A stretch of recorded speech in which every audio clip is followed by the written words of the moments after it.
SKM यानी संयुक्त किसान मोर्चा आज एक मीटिंग की जिसमें देश भर से 11 राज्यों के प्रतिनिधियों ने उसमें शामिल हुए और किसानों के मुद्दे पर एक बार फिर उनकी बात हुई। और उसके बाद क्या बात हुई और क्या एक नया जो शुरू कर रहे हैं यात्रा की बात कर रहे हैं आप, जागृति यात्रा की। जगजीत सिंह डल्लेवाल किसान नेता हमारे साथ हैं। सर, किस तरीके की यात्रा होगी और क्या क्या मुद्दे रहेंगे? देखिए सबसे पहली बात तो ये है कि यात्रा तो बड़ी क्लियर है कि असी कन्याकुमारी से लेकर कश्मीर तक ये यात्रा लेकर जाएंगे और हमारा प्रयास है कि जितनी भी ऑर्गेनाइजेशन इसमें पार्टिसिपेट कर चुकी है एसकेएम नॉन पॉलिटिकल में, वो सब के सब मतलब इसमें नेता चलेंगे। हमारा प्रयास है कि हमने अपने किसानों को अवेयर करना, जागृत करना। किस मुद्दे के लिए? देखिए, एमएसपी गारंटी कानून क्यों चाहिए देश के किसान को? डॉक्टर स्वामीनाथन की रिपोर्ट में क्या है, किस तरीके से डॉक्टर स्वामीनाथन की रिपोर्ट किसानों को फायदा देगी, और वो मुद्दे किसानों के अंदर रखने के लिए। किसान के सर पे कर्ज आज मतलब कोई भी आदमी कहीं पे भी बैठकर ये कह देता है कि किसान पहले कर्ज लेते हैं, बाद में कर्ज जब चुकाया नहीं जाता, फिर मतलब ये नारा लगाना शुरू कर देते कर्ज माफ किया जाए। ये हम पूरे देश के लोगों को बताने का प्रयास करेंगे कि हम कर्ज मुक्ति क्यों मांगते हैं। हमारे देश का किसान को एमएसपी दी गई, मिनिमम सपोर्ट प्राइस। जो मिनिमम सपोर्ट प्राइस दिया गया है वो भी ना मिले तो फिर किसान के सर पे कर्ज होगा और क्या होगा। वो एक जानबूझकर, जैसे एक रिपोर्ट आई अपना ओईसीडी की, उसमें स्पष्ट कहा गया है कि 2000 से लेकर 2017 तक किसानों को एमएसपी से कम रेट मिलने की 45 लाख करोड़ का। लेकिन जिस तरीके से कृषि मंत्री, देश के कृषि मंत्री आपने भी बताया अभी कि कह रहे हैं कि किसान पहले से खुशहाल हो गए, उनकी आमदनी बढ़ गई है, तो उसको आप कैसे देख रहे हैं? देखिए, मैं बड़ी स्पष्ट बात कहूं, हमारे बुजुर्ग थे, हमारे ग्रैंडफादर, उनके ज़माने में 1 एकड़ से केवल 15-20 मन अनाज निकाला जाता था एक साल में, और हम आज 150 मन अनाज उसी ही 1 एकड़ से निकाल रहे हैं।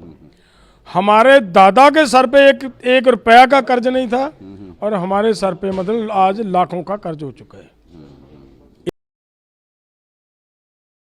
इसका मतलब ये मान लिया जाए कि हमारा इतना प्रोडक्शन बढ़ गया तो हम बहुत खुशहाल हो गए। खुशहाल हुए जहाँ कर्जे में डूब गए।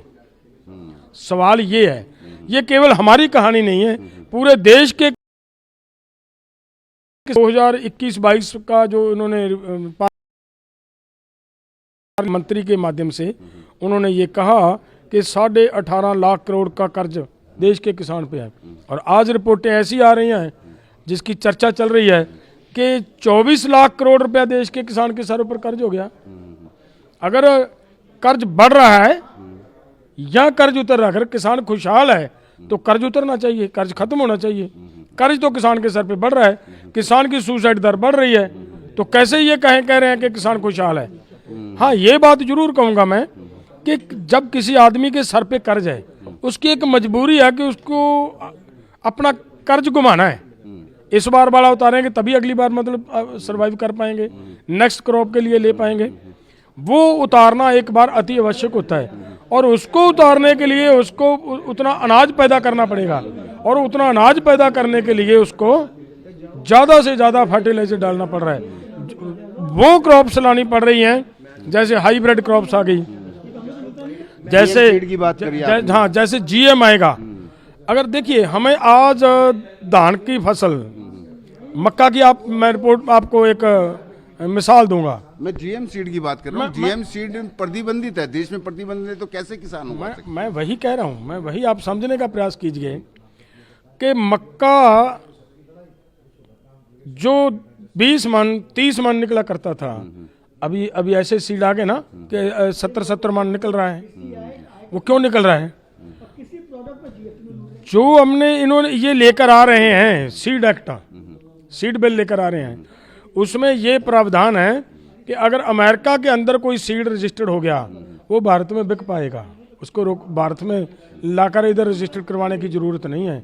और वहाँ से वो जीएम सीड जैसे पहले हमने पीछे विरोध करते रहे हैं, जो आ रहा था मक्का आ रहा था अमेरिका से, जहाँ जो हमारे सोयाबीन आ रहा था अमेरिका से, वो जीएम आ रहा था, इसीलिए विरोध किया पूरे देश के लोगों ने उसका। तो वो जीएम सीड वहाँ से अगर हमारे क्रॉप में आ जाएगा, हमारा किसान मजबूरी बस, किसान बेचारा अनएजुकेटेड, उसको नहीं पता कि ये जीएम है या कौन है कैसा है, वो तो ये देखेगा कि प्रोडक्शन बढ़ेगी, प्रोडक्शन ज़्यादा होगी, वो तो प्रोडक्शन को आधार बनाकर वो बीज बैठेगा और उसकी वजह से देश के अंदर एक इतना बड़ा मतलब नुकसान हो जाएगा हमारी, आम आदमी को इतना बड़ा नुकसान हो जाएगा। जो भी उसको खाना है, सभी, केवल किसान ने तो खाना नहीं ना, वो तो सभी के खाने के लिए अनाज पैदा होगा, वो बहुत डेंजरस है जी। तो जागृति यात्रा जिस तरीके की आप कह रहे हैं 2 फरवरी से आपने कहा कश्मीर में कन्याकुमारी से शुरू होगी और 19 मार्च को यहाँ पर दिल्ली के रामलीला मैदान में खत्म होगी। तो दिल्ली के रामलीला मैदान में समाप्त होने के बाद वो वहीं पर खत्म हो जाएगी, यहाँ पर फिर दोबारा से वही एक बार किसान आंदोलन यहाँ से शुरू होगा क्या?